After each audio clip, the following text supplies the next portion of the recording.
Hello, everyone, and welcome into the Apples and Ginos Fantasy Hockey Podcast. This is week 20 of Trade Talks. My name is Brian, and I'm joined by Ryan and Evan. Today, we'll lay down the law in fantasy hockey court, break down some tough start and bench decisions this week, and dive into the end of the week streaming schedule. Let's get it.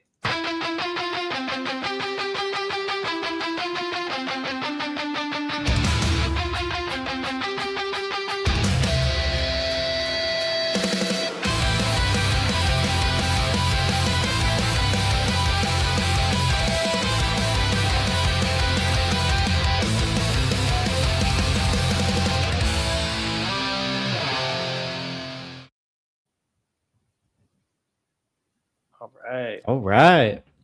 Let's go. How's it going, guys? Week 20, Trade Talks. What's up, Brian? Man, it is exciting. For a lot of people, this is the final week of the regular season, so it's stressful. I hope that means that everyone is setting alarms at 3 a.m. every morning, just to make sure you get the players you want. But it's great. Happy to be here. How are you guys doing? Good. Some of us don't even have to set alarms at 3 a.m. We're just up, so but not making pickups. So, in a few leagues, in good positions, in other leagues trying to claw your way into certain spots. So it's always fun. But we're here for it. We're here for it, boys. That's right. Yeah, I'm in a weird spot where this is the one fantasy hockey week that nothing matters in any of my leagues, because all of them I'm nothing can really change. And my most meaningful league is the APL Tier 1, where I'm out of the playoffs, but I'm matched up against Nate, so I gotta go for the win. And Who? I'm I'm acting like if I beat Nate, I'm gonna make the playoffs, which I won't, but that's my most meaningful matchup this week. There may or may not be a slide dedicated to this next week, depending on the outcome, right? Yeah, we'll see. We'll see. And someone in the Discord actually made wins above expected in the APL. I don't know if you guys took a look at that yet. I think I did see that. Just based on how tough your competition has been, and so Nate has the second worst wins below. No, yeah, second worst wins below expected. Second worst wins above expected, I guess. And I was third there. And my goal is to get Nate to dead last and give him the tough competition here in the last week. There you go. Yeah, we like to see. All right, we can absolutely get started here. Jump into the newsies. We got a couple people tuning in, so why don't we kick things off here? Evan, did you want to take the first slide? Yeah, I'll go for it. William Eklund is questionable for Thursday with a lower body injury. He's kind of fallen off in and of himself recently. He's not really on the top power play, top line anymore. So really ever since the arrival of Kiefer Sherwood, he's kind of been on the bubble status for me in terms of hold versus streamer. Reinhardt missed his first game of the season. I think there was he was back at practice, or was expected to be back this next game, I think, per Maurice. So that's good.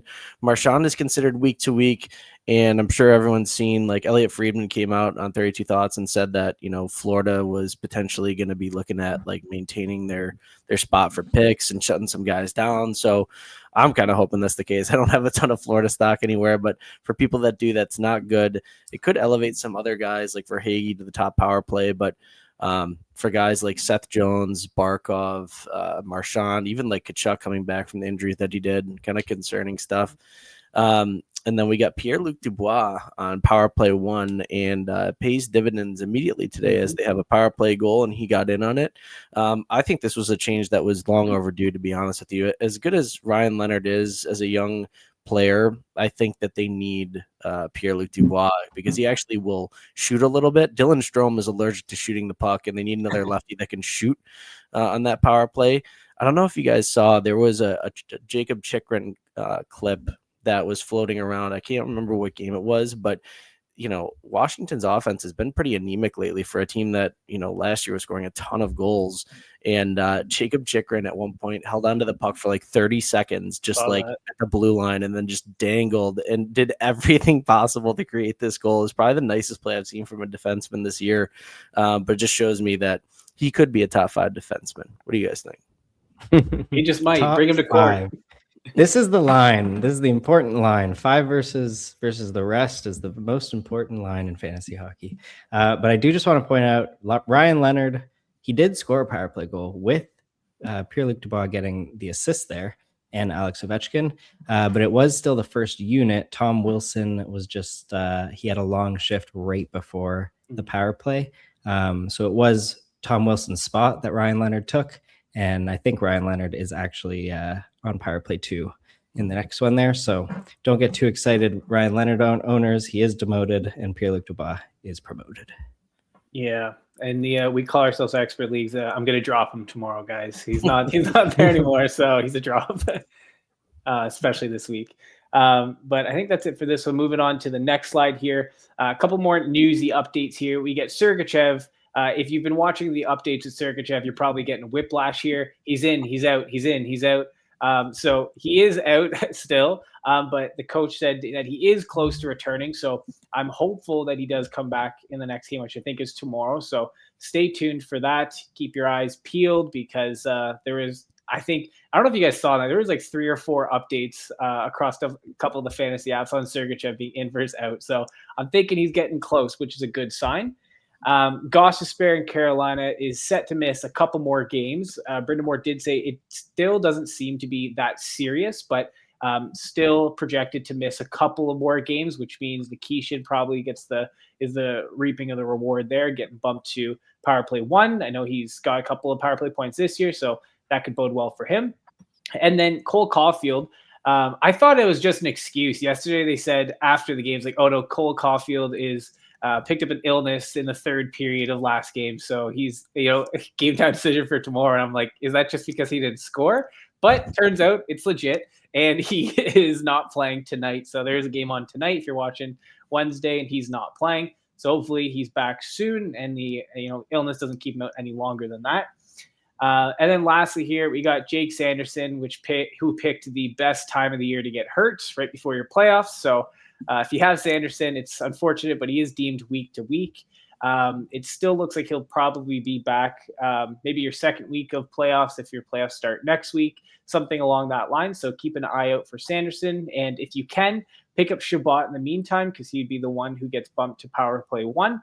And we'll definitely be getting a little bit more of the ice time there. So those are it for the newsies there. Does anything particularly stand out to you, gentlemen? No, but speaking about crazy goals from defensemen, Blake's in here bringing up Ryan Ufko, my namesake. I think it's his first name that gives him all that talent. We'll see. Ryan Leonard just scored tonight. Maybe the Ryans. We'll see what I can do when I play Shinny later this week. But yeah, Ryan Ufko, that he got his first goal of his career, and it was a beauty. Highly recommend you to check that out. That was pretty good.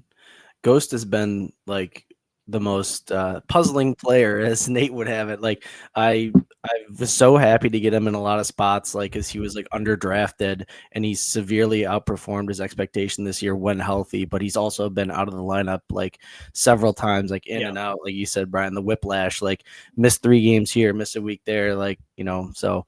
Yeah, in one league I got off of him for Lane Hudson, so I was really happy about that. Wow. Ryan, you should know a little bit about Nikishin as I grabbed him in the experts league against you. Wow. Yeah, we'll see if that pans out. Lane Hudson, you like Lane Hudson? You think where do you think you would draft Lane Hudson in terms of fantasy hockey defenseman? I see a guy floating around fantasy hockey court there, as he should be. Lane Hudson is the real deal. I do like Lane Hudson. I think he's got all the talent in the world. He's on pace for point per game in his sophomore season. I thought he was going to be due for a sophomore slump. So I was very wrong on Lane Hudson. I thought this year he was just going to kind of come back and get maybe like 50, 55 points. I thought the arrival of Noah Dobson, it was going to challenge him for top power play, but he is held firm on that, and he's shown that he could easily be a top 5 fantasy hockey defenseman, including our gentleman on the left here peeking in. Yeah, he keeps coming back to court. He's just waiting for his date. But I saw something the other day which was really interesting when I was reluctantly watching the Leafs game, and they had pointed out that there's 3 defensemen this year that have gone the most games with a point, so at least getting 1 point, and it's Lane Hudson, Bouchard, and Cale Makar. So like that's pretty elite company to be around. And I know Werenski missed some time, but I guess Werenski probably has some of those games where he has like 2-3 points and then nothing. So the consistency you're getting out of Lane Hudson is incredibly valuable. And yeah, Evan, to your point, I was really expecting some regression this year, but boy, was I wrong. I also thought the Leafs were going to finish in the top 3 in their division, so I was really wrong.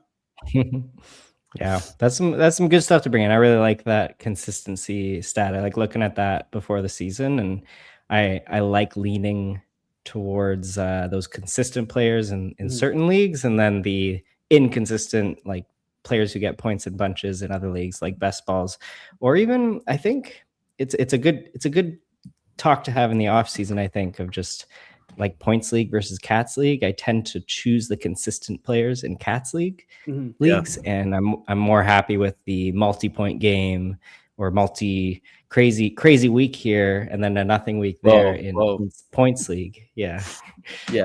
Well, let's really quickly touch on this. Lucio, Dahlin and Slash peripherals have been stinky so far.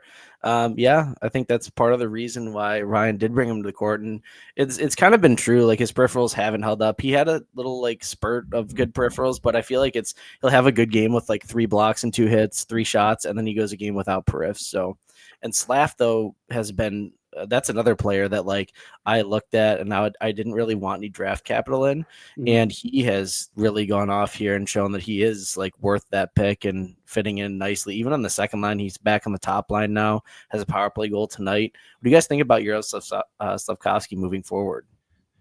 Well, I mean, if Montreal is going to keep playing the way they do, like I think I just would love to get me a slice of anyone in Montreal. To be honest, like, I think Slavkovsky is the future is bright for him in Montreal with Suzuki, with Caulfield. When he's on that line with them, it's always been a really good line. So as long as he can find some more time with Suzuki and Caulfield, I think, the ceiling, or what's the saying? The sky's the limit. That's what I want to say.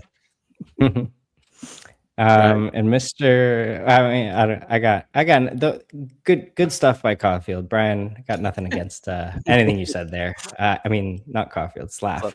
Yeah. I definitely would want to dive into his numbers a little more in the off season to really think about what's going on next year. But things are looking good at the moment. Mr. Hunter BG is in here with us, and he's been waiting for Dahlin's retrial. He needs justice for Rasmus. Justice an union for Rasmus Dahlin. Is that a trade we're talking about? No, I'm kidding. I will say we might have to have like a legit retrial for Rasmus Dahlin. And I think we might just have to do like a reworking of the top. Maybe that's something for a future episode where we go into like top 5 of each position. And we can kind of like each bring our own or something. That might be something. Real quickly though, for Mr. Hunter BG out here, I'm just gonna read some stuff off to you guys. In the last 5 games played, Rasmus Dahlin, 1 goal, 8 assists, 9 points. He is on a 17 goal, 81 point pace. So I think that makes up a little bit for his peripherals being down in my mind. I think Buffalo exploding has really helped him quite a bit. Obviously, like he doesn't have to do it all himself anymore, and he really doesn't have to defend as much now. I think that's kind of why his peripherals are down. Like Matthias Samuelsson has been amazing this year defensively, and that's been his most consistent pairing. And so I think it's allowed him to open up offensively, but he's done stuff with it. So yeah, that's kind of my 2 cents quickly on it. I will cave a bit. I mean, we can spend hours on an entire episode. Yeah, but I will say, come the off season when we're doing some mock drafts and drafting defensemen, and be like, oh, okay, like this is a spot where I'd like to have a defenseman. I do think whether it's 5 to 7 range, I think that will all be one tier.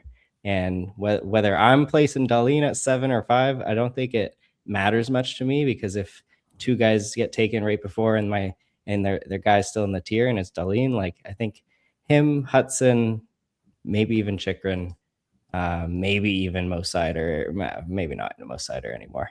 But those are the 3: Hudson, Chychrun, and Dahlin. I think are in that tier for me.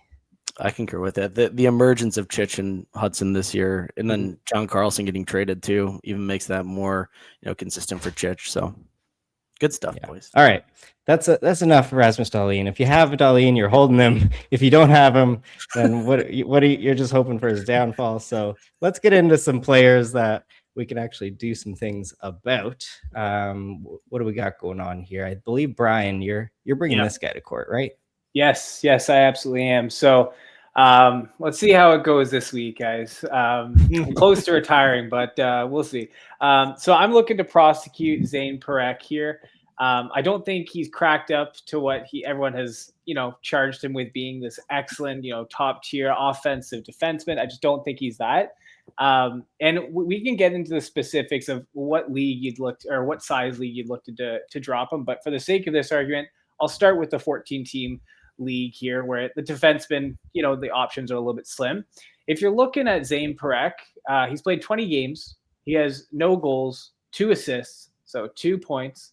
He's averaging less than a shot a game, less than half a shot a game, or less than half a hit a game, half a block a game. So across an 82-game pace, he's pacing for 8 points. We don't love that. But I should mention that half of his points consist of power play points. That's huge. He's got 1 power play point this year. I'm pulling up his stats here, and I'm just going through. He's getting a little bit more ice time of recent, which is, hey, I love to see that. But what's he done with the ice time? And I'm looking at a whole lot of zeros. So over his last 5 games, he has that 1 power play point. He's taken a shot in 3 of those 5 games. And in only 2 of those games, he has a block. 1 game he has a hit. Like, there's just nothing there for me to even consider, hey, this is worthwhile holding on. Yeah, you can make the argument that, he's power play 1 now, which we love to see, but Calgary doesn't have a great power play, so he's not going to reap the rewards to get some points. So I think, especially in a league, let's take a look at it, even a categories leagues. I would pick anyone who gives me more peripherals and less point upside for the rest of the season than I would be willing to pick up Zane Parekh, because I just don't think the offense is there around him. So for me, he's an easy drop right now. Could be great in a couple of years, but this year, not for me. All right. Well, Zane Parekh, he knew he was having a tough prosecutor on his case, so he brought me in to defend him. And I'm just checking 2 seconds here. I want to know Calgary's schedule next week. But basically, if you have Parekh right now and you need to win this week, okay, yeah, maybe it's not the hold right now, even in a 14-team league.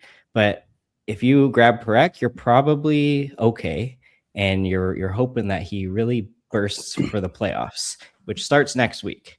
And that's what you're counting on. You're counting for just this nice explosion end of the season by Parekh, who has so much talent.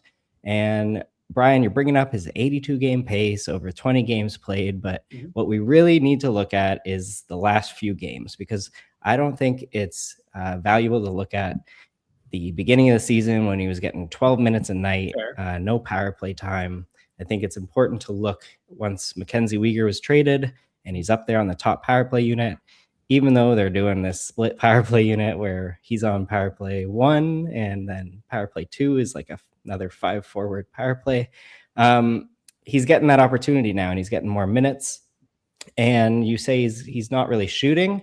He's just not hitting the net. Okay, guys, he is still having those high shot attempts. If you're looking at the last 5 games, just looking at his game log here, he had 8 shot attempts, then 2, then 4, then 5, then 8 again. So he is shooting the puck. He's just missing the net and shooting into blocks, and at a very high rate. And that might not turn around, but I would count on it turning around a little bit. He had 6 goals in that World Junior tournament in 8 games. He led all defensemen in shots on goal. He likes to shoot the puck, and he'll get the puck to the net, and hopefully the guys in Calgary can get around the net, tap in those rebounds, and get Parekh some points, especially on the power play. And actually, I believe both of his points are on the power play this year, including the 3 games ago.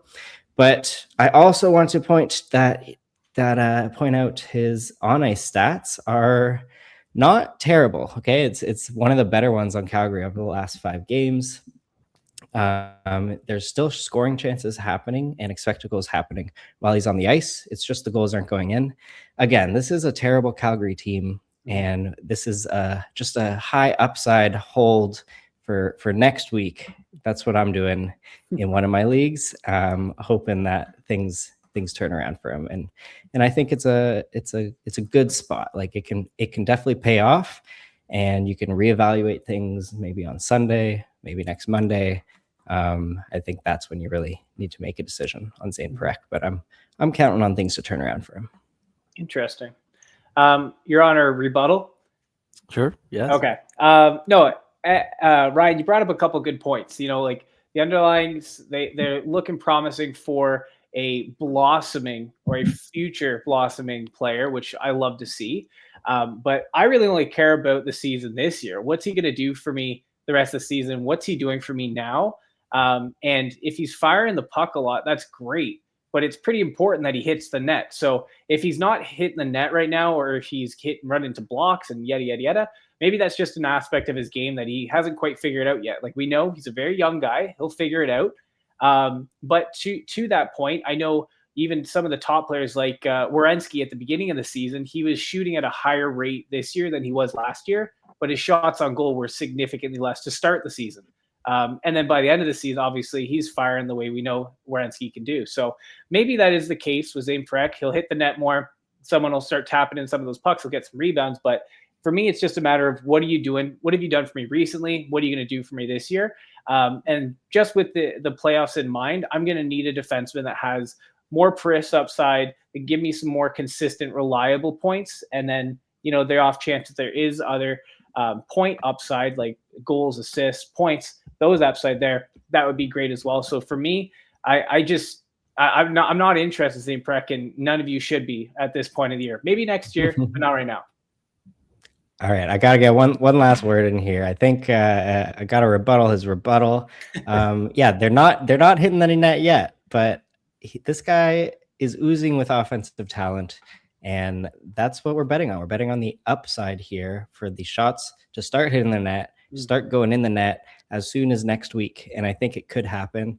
And he's also not been terrible defensively. If you look at him and Hanley as a pair, their on-ice expected goal share is 54%, and the expected goals against per 60 is very low. Though his current pair with Jan Kuznetsov is much worse. So, we'll see if maybe he can get back to a better pairing and get some nice expected goal numbers to come as well. Yeah. And sorry, Evan, I just want to rebuttal the rebuttal to rebuttal real quick. A couple of things there is you brought it up earlier, Ryan, but taking a look at next week's schedule, Calgary has a pretty decent schedule next week. I think they play every off night, but there's another team out there say the Boston Bruins. If Lindholm's available or Zadorov is available, any of those guys might be rostered already in a 14 team, but if they're not, I would prefer those guys all day. But my closing argument is I'm going to call a witness to the stand, which is Hunter BG. And he did mention that he could go on and on about Zane Parekh. Saw him quite a few times when he was in Saginaw. Never, ever been a fan. Still young, has a lot of talent, but I don't think he's going to be what people are hoping for. And I couldn't agree more. So the fact that the general public sees this too, Judge, you should take this into consideration when you're, placing your verdict here. I think the judge needs to, Mr. Hunter BG is not the general public, guys. This is our expert on the Rasmus Dahlin retrial that we're talking about. Don't say he's the general public, all right? He represents the general public as well. I should clarify. Very valued member. He's an elected representative. There That's we go. Right. He clearly knows about fantasy defensemen if he knows about Dahlin. Yeah, there you go. Well, I appreciate both sides of the argument here. I will have to charge Zane Parekh as guilty of being stinky. Yes. I must have picked up and dropped Zane Parekh 80 times in multiple leagues over the course of the year with the promise of his offensive potential. And now that he has PP1, it'll be interesting to see what he can do with it. To your point, Ryan, I'm not totally out on the player. I just think that if you're trying at all to win this week or next, like Zane Parekh is not it right now. It's in the moment right now where he has to show me something for me to pick him up. It's no longer hoping that these points will come. I do like his Corsi 4 per 60 over the past, several games that he's gotten it. Ice time, even strength is still horrible. And I don't really, obviously Calgary's a horrible offensive environment. I don't really know how his development's going to shine under Huska, but we'll see. I'm hoping next year we'll see more from Zane Parekh, but as of right now, I find him guilty.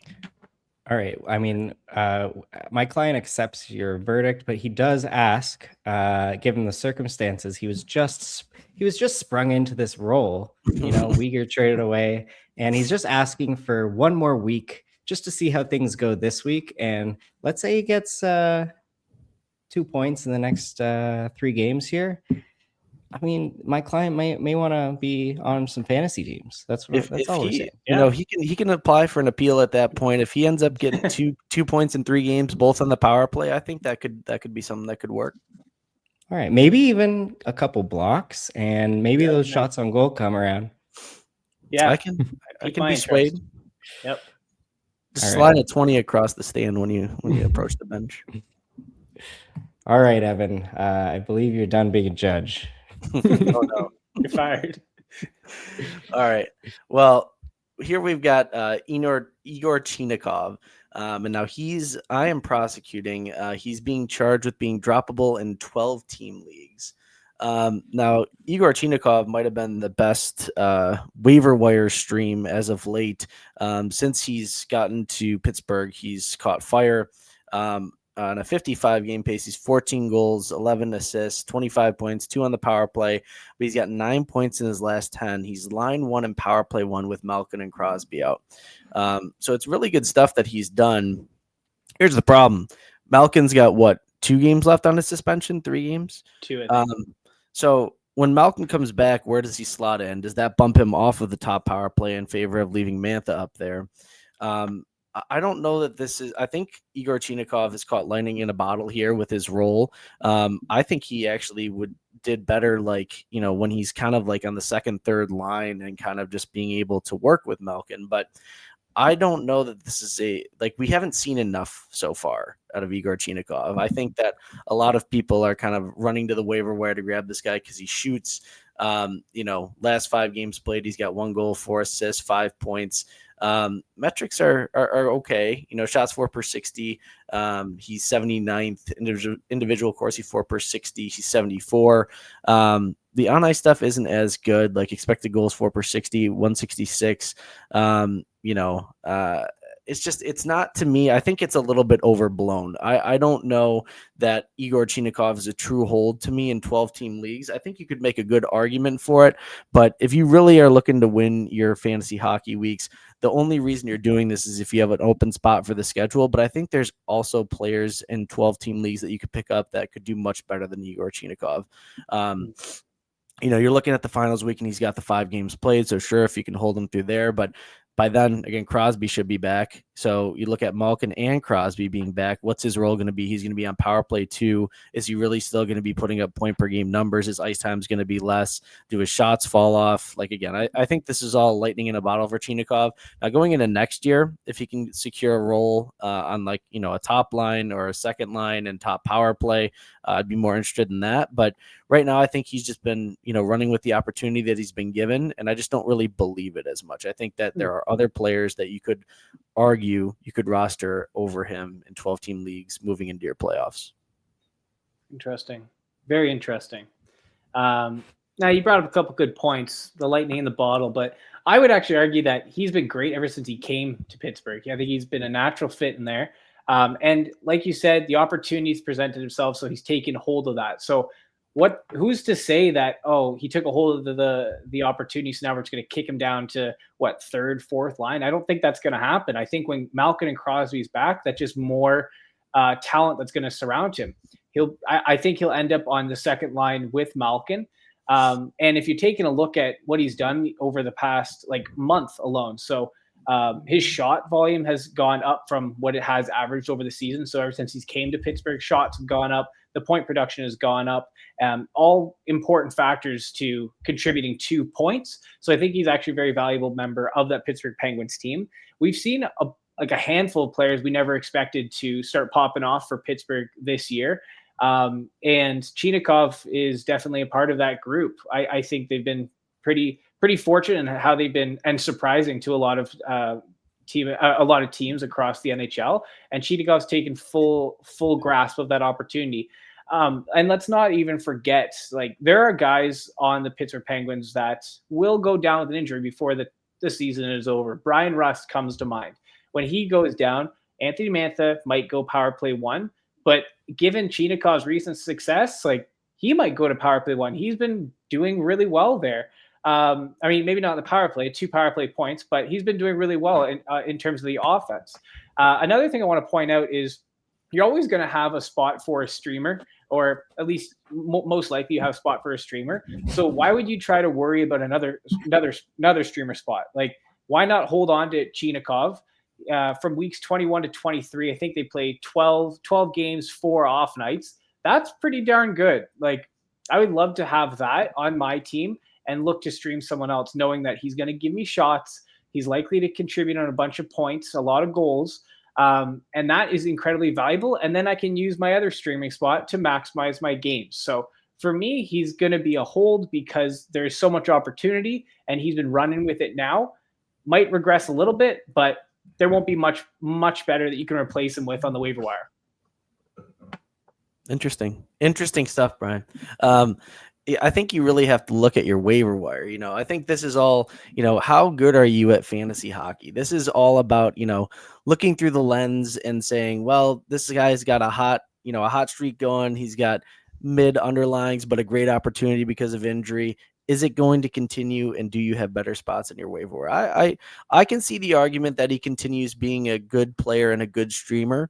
I just don't know that he's for sure a hold in these 12-team leagues. He could be, but I think it's just as likely that he may fall off and there might be something better out there. And I think that's kind of where I land on this is, if you want to defend Igor Chinikov and say this is going to keep going, my advice to you is caution. Because if he starts going cold 2-3 games, then we may be prosecuting him very quickly and dropping him to the waiver wire. Yeah, I guess just going off that, so I'm kind of stepping out of the lawyer of me and just saying, like, yeah, that's a good idea to kind of caution yourselves. But I think it's next week that they played the Monday, Wednesday. Definitely see what he's like to start the week. They end the week on a back-to-back Saturday, Sunday, if I recall correctly. So I think at least for next week, he's a hold and open up another streamer spot for someone else. Like, if you have someone on the St. Louis Blues, like we'll get to later, you can drop them for next week and use that as a streamer spot and hold on to Chinikov.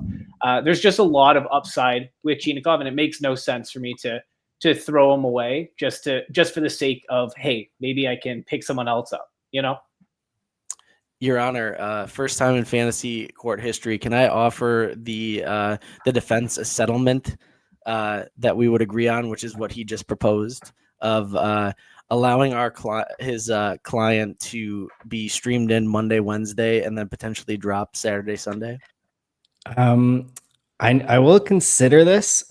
I won't just accept it off the bat. And Evan, the reason I'm doing that is you bring up a really good point of who's on your waiver wire, and let's compare Chinikov to him. So I'm just looking at the greatest fantasy hockey league in the world, the Apples and Ginos Patron League. And in Tier 1, we're looking at the waiver wire. Chinikov, the rest of this week, he's playing Thursday and Saturday. So it's not like great off nights at all. So you got to make sure he's going to actually be playing. If he is, like, I'm looking at a guy like Jackson Blake, who is available, and he's just been on fire. He's not on power play 1, and he's on line 2 in Carolina, which means 15, 16 minutes a night. The deployment is not elite by any means, but that second line is absolutely crushing it with him, Stankoven, and Taylor Hall, just in terms of Corsi for percentage, expected goal share as well. And if I'm just like looking at Thursday, And looking at Pittsburgh's opponents, I think Pittsburgh has Vegas and Utah. Jackson Blake Thursday, Saturday has St. Louis and Tampa, who Tampa has actually been letting in tons of chances and tons of shots and goals against lately. Like I might choose Jackson Blake over Chinikov, and he's available. So like I gotta say, Evan, you shouldn't accept this settlement because the judge has already received a verdict because he actually got a call from another prosecutor that filled me in on the schedule next week, where if we're looking at Pittsburgh's schedule in the quarterfinals of the fantasy hockey season, they're at Colorado, then they're at Carolina, then they're playing Winnipeg against maybe Connor Hellebuck, who's actually turning things around lately, and then they're playing Carolina again. That does not look like Pittsburgh is going to score many goals that week, and for that reason, Chinikov, you're guilty. You're not getting any settlement. You are droppable. You're streamer level player, and that's how people should view you. Brian. No, I'm okay with that. I've already won one case, guys. That's the most this year. So I will just say, like, well, Your Honor, naming one player that you can stream, like, that's great. But what happens if your alarm doesn't go off at 3 a.m. to go pick up that player, right? Someone else has picked him up. Then what? Like, I would need to see 4 or 5 players that are better than the option of Order in the court here, Brian. All right. Yeah. No, I'm okay. All right. Let's get some questions here. We got Best Kept Secret 87. Guys, I have a bye week 1. Congratulations. It's actually real exciting. I wish I had a bye week in more of my leagues. JT, Larkin, and Rob Thomas are out. Do you guys think I should be worried about the return times? Picked up Josh Doan for week 22. Interesting. Yeah, I haven't read into any of these injuries. Rob Thomas, he was crushing it. I didn't even hear he was out. So I'm out of the loop on injuries. Do you guys have any insider info here? Rob Tom, I think they said he's got a hand injury that I think he was slashed or something late in the game, but it was weird the way they came out and said it after the game that he's expected to play through this injury. Like, do they know he has like a small fracture or something? And then he's like, what if he was like contused or sprained? Why wouldn't they just say nothing about it? Like, I don't know. It seemed very interesting that they came out and said that, but I mean, yeah, he's been producing. So until we see otherwise, I would say, you keep rolling him.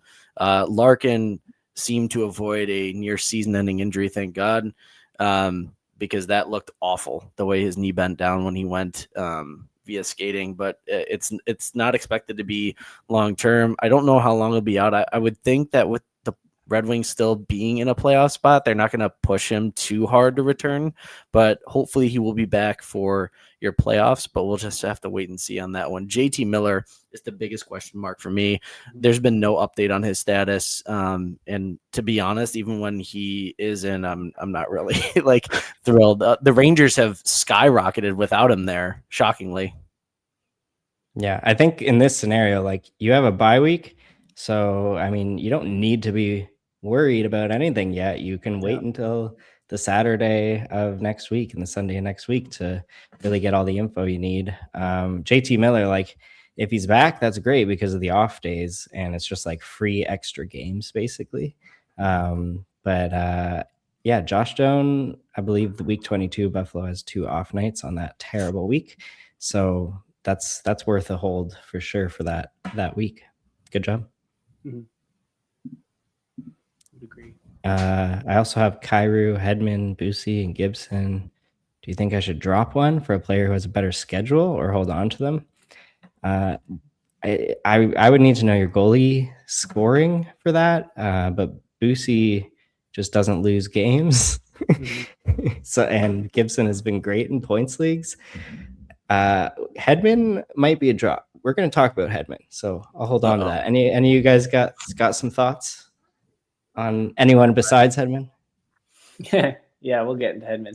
I think it depends on who's available, but I'd be eyeing Kyrou. Gibson has been great, but deals with injuries a lot. I think he got hurt twice in the span of last week, if I recall correctly. And then Bussy, yeah, like he doesn't lose games, but he's not exactly putting up in flashy save percentage, or it just depends on what the league scoring is. I think, but all those are good players, and then Hedman will get to, so I'll save that. Yeah, I think if you really do want to drop one, the order for me is Bussy, Kyrou, Hedman, then Gibson. I think like Anderson started like 4 out of the past 5 games, and he's still not done that great, but he's won the games. So I have to wonder, like Carolina, like heading into the playoffs, like do they really want to roll with Brandon Bussy like in the playoffs? Like part of me thinks that Brendan Moore wants Anderson to be like in better form like he's been in prior years, and he's stayed relatively healthy. So we'll see. But yeah, and then Kyrou, it's an enigma. The Rob Tom line and the Rob Tom power play is what you want in St. Louis, and Kyrou isn't in on that, and he's still getting like 13 minutes a night. So I have dropped him in a spot as well. Yeah, the Carolina goalie situation is going to be really interesting. I do think I think they have to roll with Bussy. I'm going to call him Boosie because that's more fun to say. I think they have to roll with Boosie unless Anderson like goes lights out in the last week or something. But Anderson's just been real trash this season. -8 goals saved above expected on Money Puck. Don't like that. He's really bad. And honestly, if Boosie just stayed in his net, then I think he would have like 2 goals less against per game. Every time he tries to play the puck, it's like I'm watching a disaster unfold. Like he either passes it directly to the other team and then they shoot into an empty net, or he creates some sort of crazy scoring chance. So yeah, Boosie, if you're listening, just stay in your net, buddy. You got plenty of competent defensemen like Jacob Slavin and Chatfield to retrieve the puck and get it back up to the forwards. Yeah, I think he is listening. Brian, Good. how many booms for Boosie? Right now, no booms for Boosie. All right. All right. Who's bringing this guy to court? Oh boy. Look who we have here. We have got the grade 8. Now this is kind of personal for me. As Ryan, you may know, and Brian, I don't know if you know, but I gave up a 5th round pick in the Experts League for this guy. And I am really regretting it. So we are charging Alex Ovechkin with being droppable in 10-team leagues. And honestly, like depending on your team situation, you could even argue it in 12, I think. But it's going to sound crazy because it is, the greatest goal scorer in NHL history. 65 games played, 24 goals, 26 assists, 50 points, 15 on the power play, 2.83 shots per game. So Alex Ovechkin is doing a whole lot of nothing. Now, before we even get into the metrics, have you guys seen the video clips like floating around on the Twitter space and everything? Like basically like, the joke of like, Ovechkin's controller died and he's just literally like gliding up the ice, doesn't skate, doesn't put in any effort unless he absolutely has to. It's beginning to look a little tough and stagnant on their power play, which is obviously why they threw Pierre-Luc Dubois in there. Like Ovechkin, I get it. He stands in the same spot. He's that threat to just wire it one-timer. But guess what? He hasn't been doing that. They're still covering him quite well, and he just has no mobility. And then therefore, they always know he's going to just be standing there, and it creates a stagnant power play. Like the right side of the power play has to just constantly be rotating because he just stands there. So yeah, Ovechkin, a lot of respect for this man, but just bottom line, like, what are you doing for me now? And what are you going to do for me moving forward in the playoffs? Like, I'm really not confident that he's like, a start over, a lot of other comparable wingers. Like, last 5 games played, he's got 2 goals, no assists, 17 minutes, 47 seconds time on ice. His metrics are always going to look pretty good. 6th in individual Corsi 4 per 60 ranked, 19 in shots 4 per 60 ranked. On the season, he's 8th in individual Corsi 4 per 60 ranked, 25th shots per 60 ranked, 13 expected goals for 60 ranked. Like he still like gets good metrics, but like it's been a tough roster. And like thinking that I saw a stat too, like Washington is very much in danger of not having like a 60-point player this season. He's tied with Jacob Chychrun in points right now, like, and it's Alex Ovechkin. So yeah, I think age has kind of caught up to him a bit. Like they're I think like last I checked, they were like 6 points out of the playoffs. I don't know that he has the gas, guys. I just really, I have to give him the respect he deserves because he does deserve it. But if we're talking about the here and now, droppable in 10-team leagues, I think absolutely. Like he's got 50 points in 65 games, 24 goals. I mean, your average like second line top power play winger can kind of get you those numbers. Your Honor, we must stop this blasphemy. Can I get in here? Absolutely. The floor is yours, sir. All right. Well, my client, Mr. Alex Ovechkin, I want to tell you that he's been the best scorer in the league for all these seasons with just one battery in his controller the whole time. The whole time, all right? There's not been a change, all right? He still just has his controller die sometimes, but that's been happening all his career, and he's still leading the NHL in all-time goals. So that is not a valid argument. My client is always just standing still. That's just what he does. All right. That's Alex Ovechkin.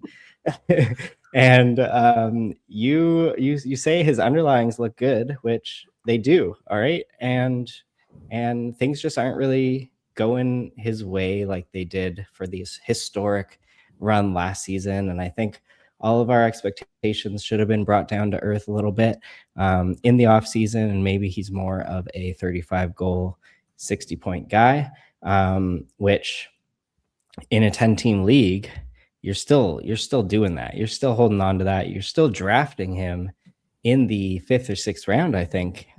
So no, you cannot drop him. He's had a terrible stretch, and I'm saying that that's been unlucky. All right. If you're just looking at his game logs over the last 11 games there, he's got a whole bunch of zeros where he's gotten no points. He does have 1 2-goal game, but look at his shot attempts over the last little bit. He has most of his games where the shot attempts are above 7 or more. And the shots on goal are still coming. He hasn't had less than 2 shots on goal in quite a while. And the scoring chances are still there. The expected goals are still there.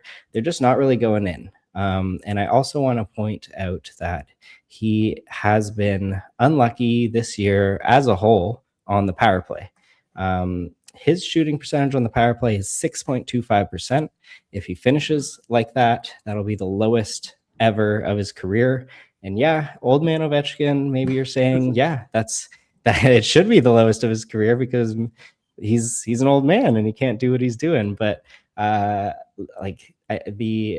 chances are still there on the power play. He's just not scoring, and I don't think it's age. I think that he will be fine in the net as the season goes on, especially into your fantasy playoffs. And his shooting percentage is not going to stay at 6% on the power play, where it could be north of 20. All right, there's my arguments for holding on to the grade 8. Slight rebuttal, Your Honor. Mm-hmm. Let's extend this. The last 10 games, 2 goals, 3 assists. Looking at his shot totals, when you expect Ovechkin, you're looking at like a lot of times like 4+ shot games. He's got 3, 2, 2, 4, 3, 3, 2, 4, 2, 3. That's not my Ovechkin. Also, looking at time on ice, 17 minutes, 18 minutes, 18 minutes, 15 minutes, 17 minutes, 13 minutes, 13 minutes, 15 minutes time on ice.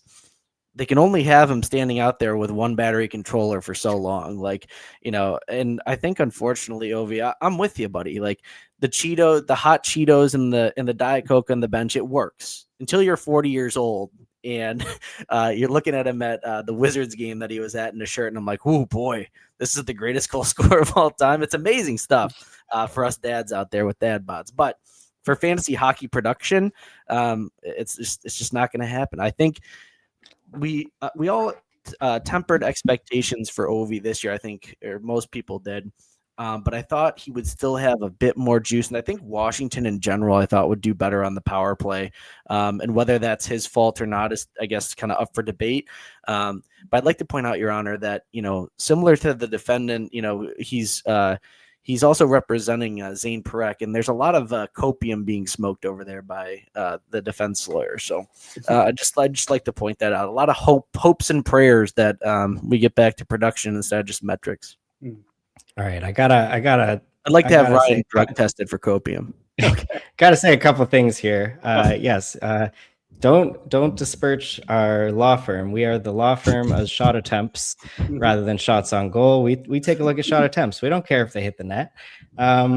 So yeah, you're bringing up his shots on goal lately. But take a look at his shot attempts, and also take a look at his unblocked shot attempts. He's not shooting into blocks. He's just missing the net. But I will let you know that missed shots include shots that like are right maybe at the goalie and the goalie saves it, but it's like might hit the post or go wide. That's a missed shot, but that's something that the goalie is still scared of, and just that's still Alex Ovechkin taking shots toward the net, and they're gonna go in. All right, they're gonna go in.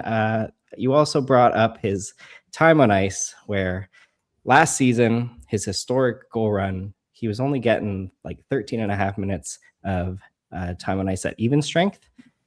And you bring up his time on ice lately, but let's take a look at his power play time on ice, where he leads the league in power play time on ice. He leads the league in power play time on ice share, and basically all of his ice time is on the power play. So and it's all in the offensive zone. He has zero, and I'll repeat, zero shift starts in the defensive zone. He has never started a shift in the defensive zone this year. He's always on the fly. Yeah. Or in the neutral zone or in the or in the offensive zone. So I'm not too worried on his belly. I'm not too worried about the time on ice because it's all coming in the offensive zone, and it's mostly coming on the power play. And you can't be dropping Alex Ovechkin in a 10-team league. You can't do it. Don't do it, guys. It's just one more comment as opposed to true prosecution. But you know how they have the stats for like McKinnon and McDavid, like miles skated per game? I would love to see the total distance of Ovechkin, especially on the power play. Like you said, Ryan, he starts in the offensive zone. He stays on that left slot. And then if the puck gets like dumped out of the zone, he probably just glides over the blue line and then glides right back to his spot. Yeah. So probably like 20 foot, here and there. Does he even sweat? That's what I want to know. How hard to skate. Okay. Very interesting. I appreciate both of your cases. I've taken them under consideration.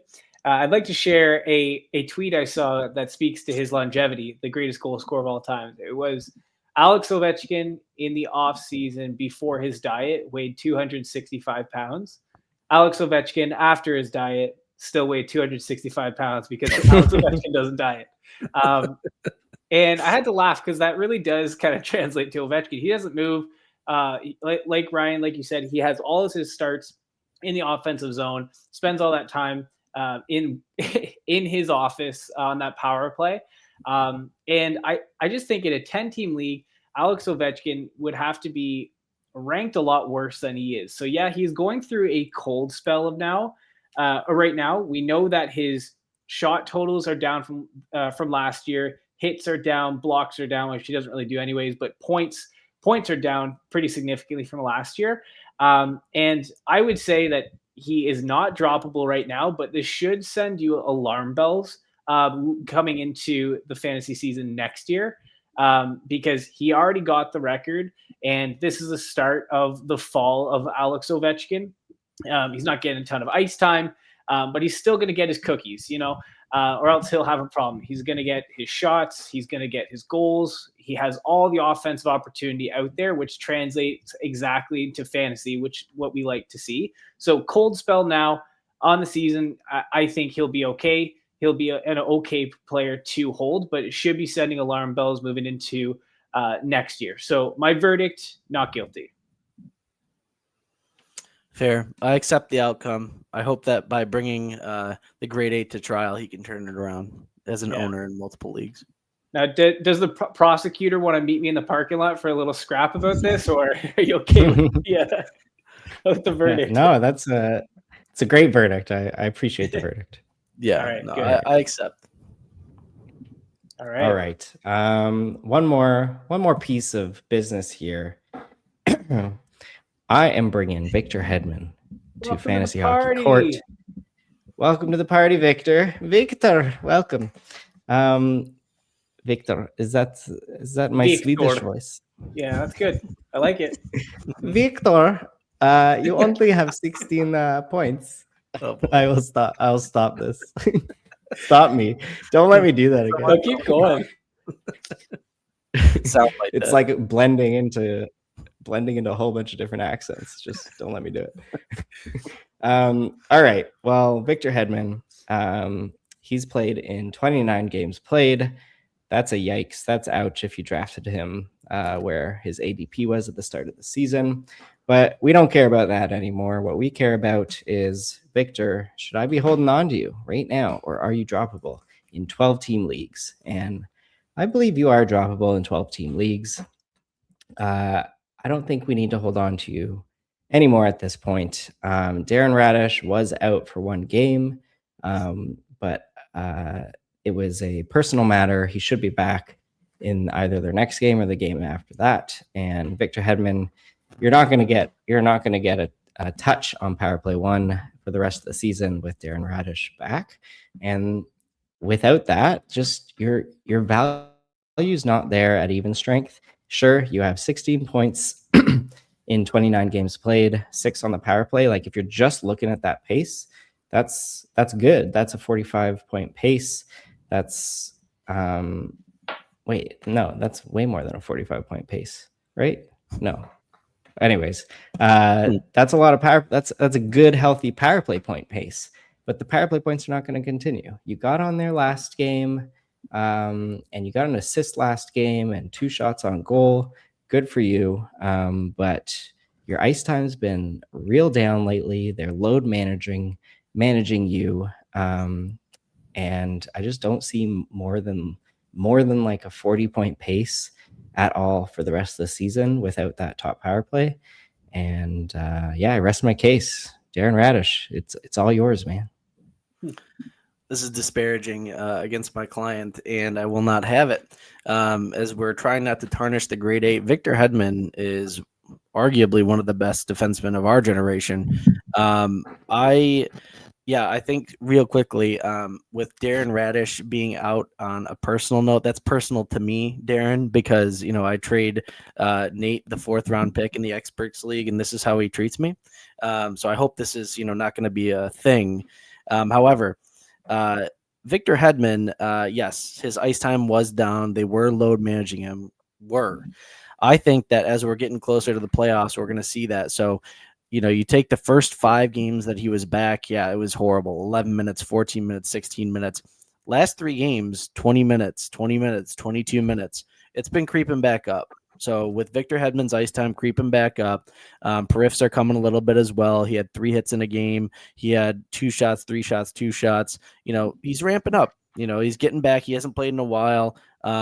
He got an assist with Darren Radish being out. I still just believe in the player. I believe in the talent. If you're talking about dropping him in a 12-man league, you've got to have a solid 4th or 5th defenseman to have over Hedman. Who are you really going to have? I think Victor Hedman again could still pace, as we talked about in our last trade target show. I still think rest of season Tampa is that good offensively. They've gone through quite a slump as a team, letting in a bunch of goals and not producing as much. But with Nikita Kucherov, Braden Point, Jake Gensel, Brandon Hagel, all he needs to do is just get on a hot streak where he gets 2 or 3 assists in a game, and then he's right back there, and he can get those even strength very easily. So I'm not out on Victor Hedman. I think you'd have to have a stellar defensive core to leave him out as a droppable in a 12-man as your last defenseman.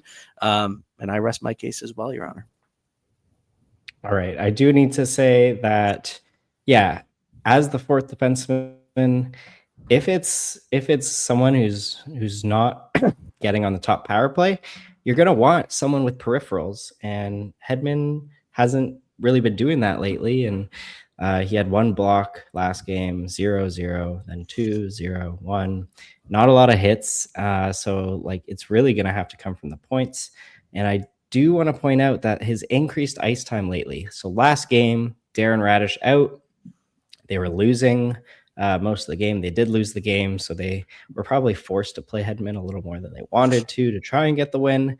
The game before that was the crazy 8-7 game against Buffalo, where Darren Radish got in a fight, so he had a bunch of PIMs, and Dastu, I believe, had a fight and a misconduct. So like Hedman needed to play a ton of minutes, and I just don't know if that's what John Cooper is really like needing or wanting to do for the rest of the season with Hedman, with what he did for like the previous 10 games. I think he wants to save Victor Hedman, who has been dealing with stuff this season physically. He wants to save him for the playoffs, and he might be able to with the way Tampa is.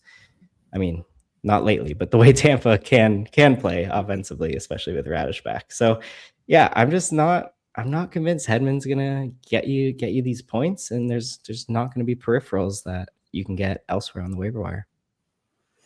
Still Victor Hedman. And I think, to your point of John Cooper not wanting to, like, yeah, maybe, but at the same time, you can't just go from playing like 12 to 14 minutes in, the regular season, and then all of a sudden he's going to play 20, 25 minutes in the playoffs. Like, there's got to be some sort of ramp up to get him back to where they need to be. Otherwise, it's just, you're going to ask for even more injury if you go from playing, that to double. Very interesting. Very interesting points. I will concede. That's a good point. Yeah. I mean, yeah, looking at the game logs, like 22 minutes last game, 20 minutes game before that, but we know Radish is out. And yeah, his minutes are kind of all over the place. But without that top power play, I don't love it. I think it's Darren Radish's power play. He'll be back soon. And here's the thing. Victor Hedman could very well be saving, what he can do for the playoffs. Tampa's in a really good spot in the standings that they don't need to force him to play a bulk load of minutes. So yeah, they could very well ease him into more minutes getting into the playoffs, but I think you'll see him have his most minutes once they get to the postseason, because they're totally fine with Darren Radish taking the wheel on that power play. You look at another team like Florida, they're conceding all of a sudden all their players are hurt. They're out weeks to weeks, even with a couple bumps and bruises. And they want to be, and in Tampa, they probably want to be cautious with Hedman here. So for me, I'm actually also going to say he's guilty. You can drop Victor Hedman. I just don't think this is his season. This is what happens when you miss a large part of the season. It's really difficult to get yourself back on track. All that to say is Hedman could be a stud next year, but this is just not the season for Victor Hedman. I feel like I need to send you a clip, Your Honor, of all the even strength points. There's just video evidence of Victor Hedman's even strength points from last year, just to convince you. Yeah. He had 40 of them. He did have 40 of them. That's pretty good. But like I said, it takes some time to get back on track when you miss a lot of time. So even looking at his points, so 1, 2, 3, 4 over the last, 10, 11 games he's got. That's not great. Like, he can do better. Victor Hedman can do better. So I'm assuming you also already have Werenski and Kale McCarr in your team. You probably don't need Victor Hedman. Yeah. No, I just don't think this is the season for Hedman. He'll come back next year. He'll be better next year. Quick little would you rather rest of season. Luke Hughes or Victor Hedman as your fourth defenseman? Victor Hedman. I'm taking Luke. I'll be the tiebreaker. I'll take Victor Hedman. Oh, really? Wow. Yes. Wow, this guy won't leave court. What's up, Rasmus? Rasmus is back. But we can't talk about Rasmus anymore. We need to have some police escorts making this guy leave the building because he just won't leave. I think that's a good idea. We need to get him on the podcast. That settles it all. Yeah, absolutely. I think so too. All right, gentlemen, we're going to go into a little Would You Rather segment. Now, this just keeps in mind, this is a Would You Rather based off of the rest of the week. So keep in mind the schedules, the playoff schedules moving forward. But you can keep that in the back of your mind. But really, I want you guys to kind of think of, there are heavy nights, Thursday being tomorrow and Saturday. Seems like everyone in the whole league is playing. So from your standpoint, would you rather player A or player B to start that night? And give us a little reason why. Simple as that. All right. So first things first, we got Jared McCann and Philip Forsberg. And I'm just going to really quickly let you know, you got Philip Forsberg, who plays on the busy night tomorrow, but then doesn't play till Sunday. So 2 games there.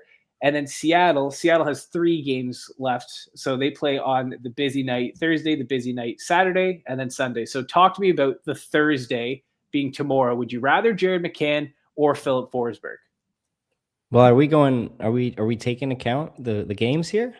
Like maybe secondary. Let's just focus on the one game that they both play together at the same time. So let's start there. So yeah, Ryan, why don't you go first? Sure. Seattle's got Colorado and Nashville has Vancouver. And these, maybe we should rapid fire these. I think we got quite a few of them. I'm going against Vancouver here, no doubt. Give me Philip Forsberg on Thursday. Yep.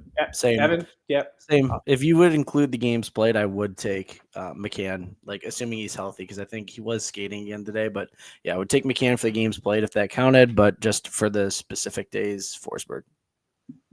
Okay. Yep. Forsberg for me too. Brian? Yep.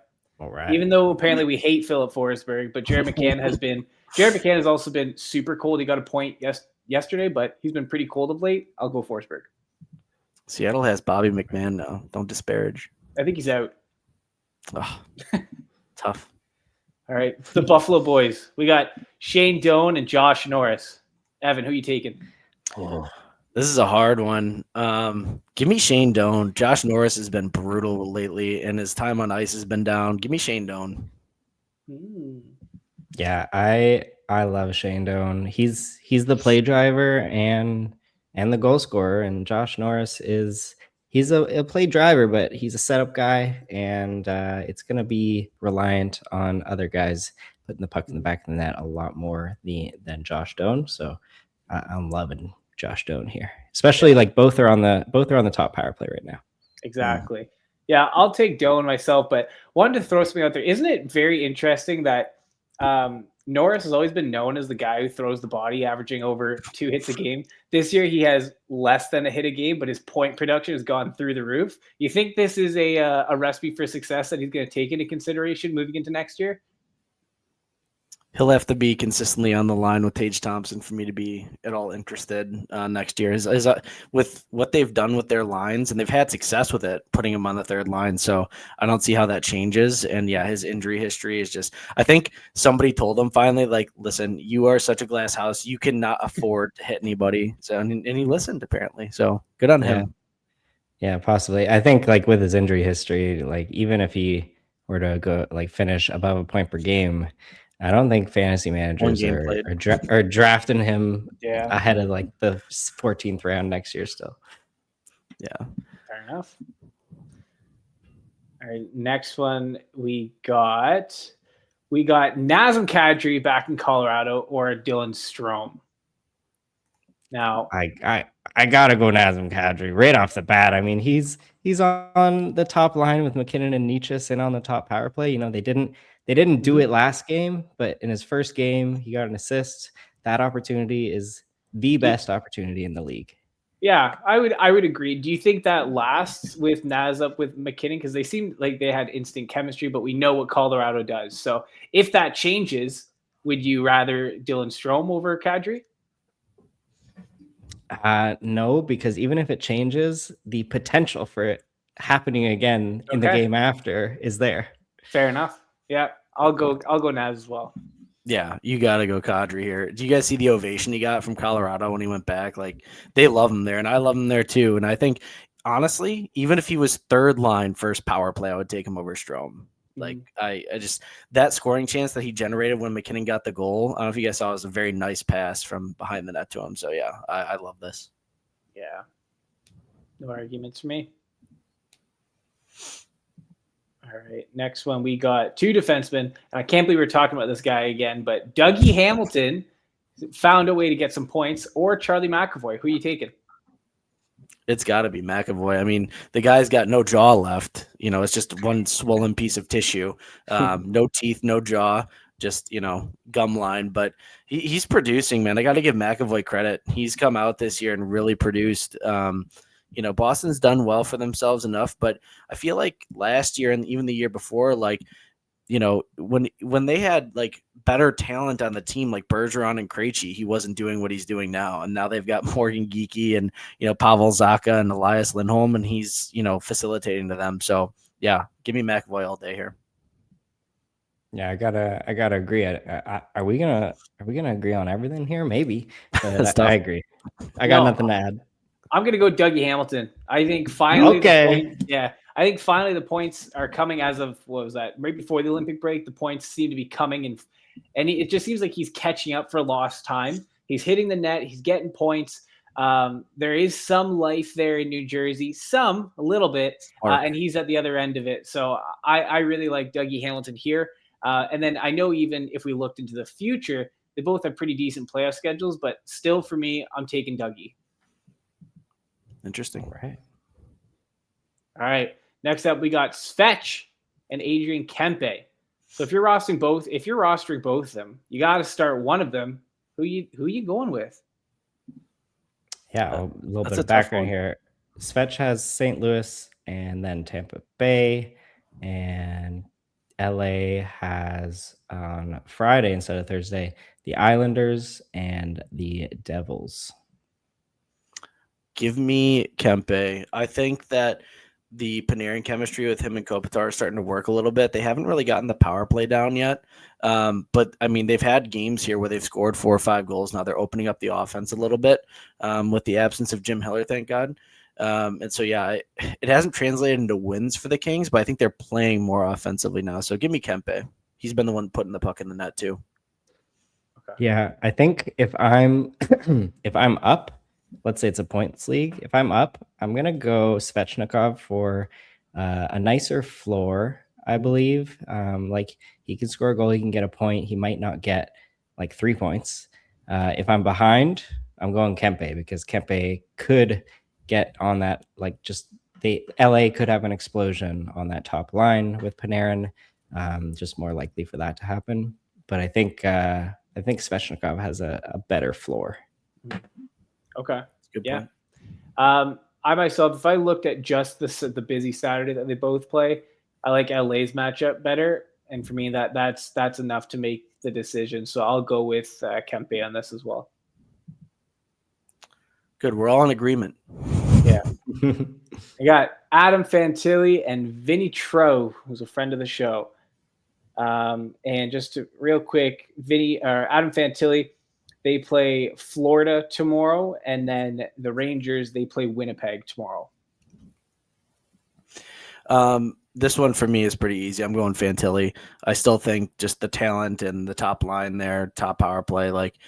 I like Vinny Tro, and he didn't get traded, so I'm sure he's happy his kid can stay on his hockey team. But, yeah, I think Vinny Tro's second line, still top power play. Rangers have been cooking, but it hasn't been all him. So give me Fantilli.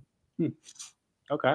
I agree. Fantilli with on that top line, Marchenko and Marchment, they've been great, and I love Adam Fantilli, and I'm starting him. I'm starting him over Tro.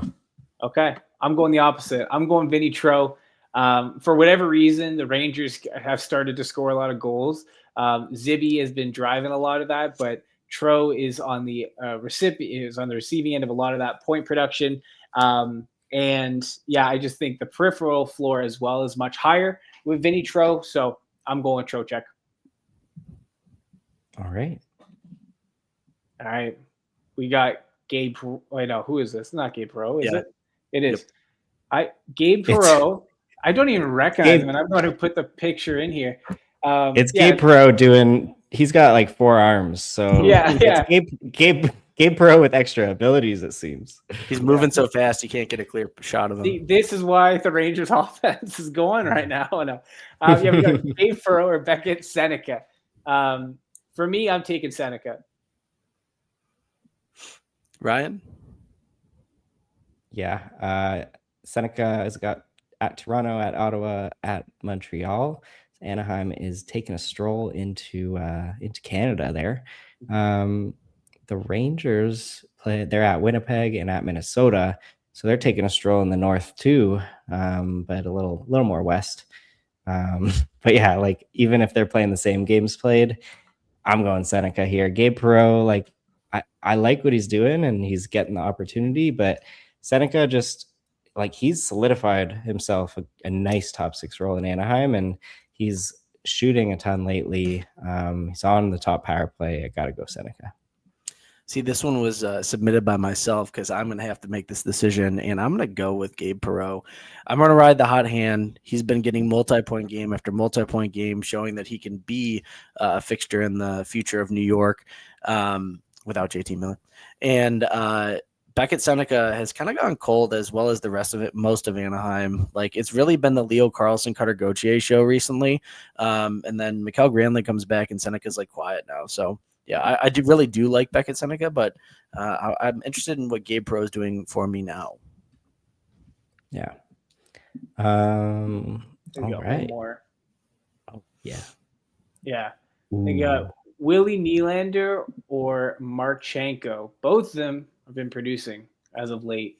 If we're just going to look at Thursday's matchup tomorrow, you have the Leafs playing Anaheim, and then we already know Columbus is playing Florida. Who are you taking? Like the guy you drafted higher, but on a worse team, a much worse team that can't score? Or are you taking the hot hand and going Marchenko? Give me Willie Styles. Okay. Yeah, give me Willie. This guy, he's just so cool, man. He's just the coolest guy. Yeah. You know, when I put this in here, I really thought that we were gonna have some discussion and be like, oh no, Marchenko and Nylander. But yeah, this is 3 ways going to Nylander here. He's just so cool.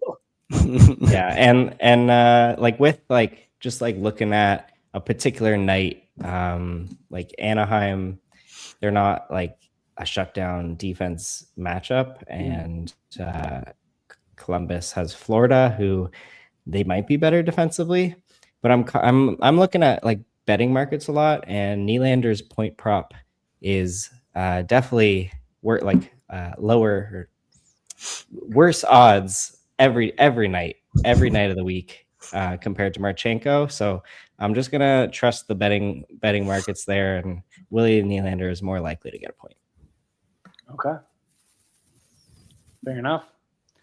And then I think we got one last segment here. We're going to be taking a look at the rest of the week streams. So starting tomorrow, Thursday to Sunday, I pulled out a couple of teams here because there is a handful of teams that have 3 games left starting Thursday, but there's 2 that I'll kind of draw your attention to in St. Louis and Edmonton. We'll start there and then we'll move over to some potential drops. But I'm curious with you guys, you have Edmonton, St. Louis playing on that Friday and that Sunday. Most likely you can get players in on both those days, I'd imagine. But from Edmonton, we're looking at guys like Wallman, Savoy, Roslovich, Podkolzin, Trent Frederick can interest you in, and then Matthias Ekholm if he's available. Are you guys interested in any of those Oilers? Sorry, before I answer that, yeah, what did you say this segment was called? Oh, rest of week streams. Oh no, wait, no, it's the stream shower. The stream shower. Yeah, the stream shower. That's it. Yeah, we got a little sprinkle for you. A little sprinkle. Yeah, guys. Yeah, Nate and Blake like to cross the stream at the start of the week, and we're just coming in for a little shower at the end. All right, guys. This is the stream shower. Gotta embrace it. Yeah. All right, I'll answer your question. For all our dedicated listeners that have stuck with us through an hour and 20 minutes of this, get into the stream shower. Yeah, that's what they've been waiting for. They've been putting on their shower caps. They're ready. Yeah. Right. So let's get into a little shower. Let's get into a little shower here, guys. We're looking at two teams, St. Louis and Edmonton. Who are you guys interested in? Let's start with Edmonton. Ryan, go ahead. I'm not very interested in any of those Edmonton players. They're all off of the top power play, and it's kind of just like boom or bust if Draisaitl's line is going to go off. So I'm not really interested. Also in a few of my leagues, I'm actually like filled up on Thursday, but I have some room on Saturday. So in my I'm just like Edmonton and St. Louis not playing Saturday. It doesn't do it for me. So I'm taking a look at these other teams that you have on there with 3 games, but St. Louis, not the Friday Sunday streams? Well, yeah. I mean, sure, but I have room on the Saturday, surprisingly. So Okay. Friday, Sunday, Saturday, Sunday, it's kind of the same for me. Evan, I'll give you an opportunity. Any Edmonton guys you want to talk about? I do like it because I am unfortunately full up, Brian. So I would take a look at Podkolzin, and I think he's done really nicely when he does play with Draisaitl. Like he'll get a goal here and there. It's never like a huge multi-point game, but he hits. He'll shoot a little bit. Maybe get 2-3 shots and a goal here and there. So can he get it back to back on a Friday, Sunday? Maybe. I like his depth scoring. Yeah. For me, I would have been interested in Savoy but he's no longer on that Draisaitl line, so no one really there. Podkolzin, I could be interested in, especially if you're in a Bangers Cats, and then maybe Ekholm. But it seems like Edmonton is only scoring on the power play recently, so that kind of knocks most of those guys. So Ryan, to your point, if they're not on the top power play, like they have tremendously less value. But yeah, we'll get into a couple of the teams that play in the 3 games, but really quickly, just because the St. Louis Blues also play the Friday, Sunday, which are light nights. So they play Thursday, Friday, Sunday. Is there anyone there of interest? And I'll just name off a couple of players that I pulled out there. So you got Colton Parayko, who might be available, Philip Broberg, Cam Fowler, Jonathan Drouin, Jake Neighbors, Bushnevich, Jimmy Snuggles, Suter, Logan Mayu, any of those guys. I mean, I guess I'll throw it to Evan first because Ryan's not interested. Yeah, no, he's got his eyes on the Saturday, but I don't know how you can't be interested in Jimmy Snuggles. I know Nate and Blake have been talking him up, especially Nate, and I mean this guy almost single-handedly beat me in a matchup this past week. So, yeah, give me Jimmy Snuggles alongside Rob Tom and out in a Rob Tom unit. And honestly, I picked up Broberg in the APL as Ghost went out for the 18th time this year. So I'm not unhappy with it. He's getting insane ice time. Like he got like 30 minutes one day. I think it was an overtime game, but like, man, like they're really relying on him, and he doesn't do a lot peripherally. Like he basically does nothing, like hit maybe a shot here or there. But if he's going to be getting a bunch of assists, throwing it to Rob Tom and Jimmy Snuggs, give me that. Bushnevich maybe, but I'm really more about the Snuggerud and Broberg there. Yeah, I am interested in that. Go ahead. To be honest, I will be interested in these Blues, especially Snuggerud. And Holloway and Snuggerud and Thomas are this top line now, and they just went off last game. Anyone outside of that, I'm not too interested in, but you gotta go. Nope. Yeah. You gotta go for Holloway and Snuggies. Yeah. The only reason I didn't include Holloway on this list is he's above 50%. But if he is available, that would be my number one option. And then probably Snuggles. That top line is nice, but we need Robert Thomas healthy as well. True. So we'll see where that goes. Snuggers? He's what? He's only climbing 12% rostered. Yeah. Wow. He's climbing though. He's going to be criminal. Drop best kept secrets. Drop Cairo for Jimmy Snug. Absolutely. I dropped Cairo for Holloway in a league, and I was laughing. So. All right. Moving on here, we can touch on a couple of these teams. We don't have to go through all of them, but just starting with someone like the Anaheim Ducks. They play Thursday, Saturday, Sunday. Couple of guys that come to mind, taking a look at who's available. You got someone like Mason McTavish, Vetrano, Zellweger, Alex Killorn. Do any of those guys tickle your fancy? What's the saying? Something like that. No, we're not interested. No. Okay. Beckett Senek is 52% rostered. He's the guy, but is Granlund? Granlund might be available too. He's 23% rostered. That would tickle my fancy. Yeah. Okay. Yeah. All right. So if you had to rank them, would you go in the shower tickling fancies here? Yeah, that's what you do in the shower at the end of the week. The end of the week. Yeah. Okay. I'll get a little sprinkle on Granlund and Seneca, but I ain't getting sprinkles on anyone else you named. No Kaloran. Wow. No, I'm joking. I'm not surprised. Okay. Moving on here at Minnesota. I know there's one person there that's criminally under roster with his Matt Zuccarello. So if he's available, pick him up. You also got Trennan. You got Hartman, Tarasenko, Johansson, Jared Spurgeon. Any of those guys? I like Tarasenko. They switched the lines around a little bit, and he was playing with Kaprizov for a minute, so he'd be the most interesting. But none of them are like jumping off the page, like to me. Yeah, he got an assist on Kaprizov goal, I think, last game too. That's right. Yeah. Yeah, I was really excited for Bobby Brink. He's playing, or he started on a line with Eriksson Ek and Boldy, which was a great opportunity. I picked him up, and he didn't do anything. And then I dropped him, and then he scored a goal. But still just 12 minutes of ice time, no power play exposure, and he did get moved up and down the lineup a little bit. So not really interested in Bobby Brink anymore. I'm more interested, like you said, Evan, in Tarasenko, depending on the lines that drop tomorrow at practice. Yeah. And Ryan, what do you think about side note? What do you think about Scott Lawton getting traded to LA and then immediately goes on a scoring rant? Like can't stop scoring. Yeah, I'm very happy for the guy. Yeah, happy for the guy. One of the goals was like, or I think the first goal, it was just such a fluke. But that's what happens sometimes. They all count the same. Okay, let's kind of go rapid fire here because I know we're really past time, but. Maybe I'll touch on one or two more teams that we can stream, but looking at someone like San Jose, you might get Kiefer Sherwood, 53% owned, Tyler Toffoli, 38%, William Eklund, 30%, Orlov, 16%, Wenberg, 8%. Any interest in those guys?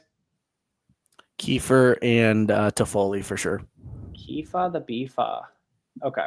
Yeah, and I'd take a look at Colin Graff if he's still on the Celebrini and Smith's line. That could be nice. And then one more team. Let's maybe look at Seattle. So Seattle, you got guys. I mean, no one's really rostered in Seattle. I feel like you got McCann, you can take your pick. Yeah, McCann, Everly, Beniers, Tolvanen, McMahon when he's healthy, Stevenson. I think all those guys you can kind of flip a coin. I'd probably go McCann, Everly, and then whatever for the rest. I don't know if you guys see it differently. Yeah, guys, no, I McCann, holy, I can't believe he's only 37% roster. I know. That is crazy. Yeah, it's criminal. Averaging, I think last time I checked was like 0.8 points a game. Like he's having a pretty good year. He's got 36 in 39. But from Seattle, who I'm really interested in, Bobby McMahon. I think in his first game, he's going to be on a line with Beniers and McCann, and he's going to score a goal. You heard it here first. Okay. There you go. Okay. Now, if we were to move on real quick to the players' potential drops, like this could be open for debate, but if you have a New Jersey Devil, you've already held them to this point in the week. They only play 2 games this week. So for the second half of the week, they get the 2 busy nights on the Thursday and Saturday. So I don't know if you're dropping any of these guys because they have a good playoff schedule, but I don't know. I'll just leave it open-ended. Are you dropping anyone on the Devils? Not their main. I think we already did. Yeah. They're gone. Yeah, Luke Hughes is long gone. Yeah. I dropped Gritsuk in a spot. So yeah, I think you can drop any of the guys outside of like Nico, Jack Hughes, Jesper Bratt, Dougie. Okay. No, that's fair. That's fair. And then maybe I'll do like two more teams here. Like for those of you that are listing potential drops I took a look at are New Jersey, LA, Florida, Nashville, the Islanders, Rangers, Sens, and Tampa. But we've been going on for quite some time. So maybe I'll do some rapid fire here. Go on and take a look at Florida. You got guys that a ton of them are injured right now, but you have guys like Sam Bennett, 77% owned. I don't know if you're dropping him, but you got Ekblad at 56. You got Seth Jones, 65%. Like the issue with Florida is that the injuries are keep coming. I feel like they're just going to keep getting stretched. So there could be a lot of value in Florida streamers, but it depends on how you see it. So you guys dropping anyone out of Florida? I'd pretty much drop anyone. Yeah, I would drop Sam Bennett. I would drop Ekblad, like if I needed to. Okay, so you're just keeping like guys like Sam Kachuk. Reinhart, Kachuk. Yeah. Yeah, the big boys. Okay. Yeah, agreed. You're taking a look at your Thursday, and then you're seeing who you're benching. You're taking a look at your Saturday. You're seeing who you're benching, and if that's Sam Bennett both nights, just get rid of him. May as Yeah. well. Simple enough. And then the last team we'll look at in Nashville Predators. They play the Thursday and the Sunday. I'll throw 3 names out at you. You let me know if you drop these guys: Ryan O'Reilly, Jonathan Marchessault, Luke Evangelista. No, yes. I would not drop Ryan O'Reilly. I would drop Evangelista and Marchessault. Yeah, I mean, since they play Sunday, like I'm more inclined to hold on. Ryan O'Reilly for sure. I'm holding there. But I mean, maybe I was streaming Matt Wood, Evangelista, Marchessault just went off. Like, I don't think we have to drop him because of that off night on Sunday. Yeah, just depends on your schedule, who you got on the bench, who you guys have. Like, definitely keep looking at that. But yeah, that's it for the little sprinkle, little shower we had together here, boys. Not sure if you had any other names you wanted to throw out there. Mr. Hunter BG, McCann or Marchment rest of season. I think that's a really interesting one. I'm gonna go Marchment. I think that his potential is just better, and I think that McCann, like a little bit of injury history on Seattle, Bobby McMahon's gonna be dragging him down, Ryan. So give me Marchment. Yeah. I will. I just wanted to pull this up real quick. And the other thing that would help decide this is Seattle from weeks 21 and 23, 9 games, 0 off nights, and Columbus is 11 games, 1 off night. So I think that would be enough for me. Yeah. I'm going McCann. I like it. With 2 games less played. Wow. Yep. Bold move, Cotton. Yes. We'll see how it pays off. Yes, sir. All right. Well, we have reached the end. If you made it this far, please join the Discord community. I know trade talks are really over, but get into the Discord. It's a great community to be a part of. Make sure you like, rate, review, subscribe, and comment. All the things we like to hear from you. So please keep doing that. But that's all we've got for this episode. Hopefully it helped. Hopefully it brought you some value and helped you get just a little bit better at fantasy hockey today. Many thanks to Matt Creamer for supplying the music for the podcast. Thanks for listening. We appreciate your time, and we'll catch you next one.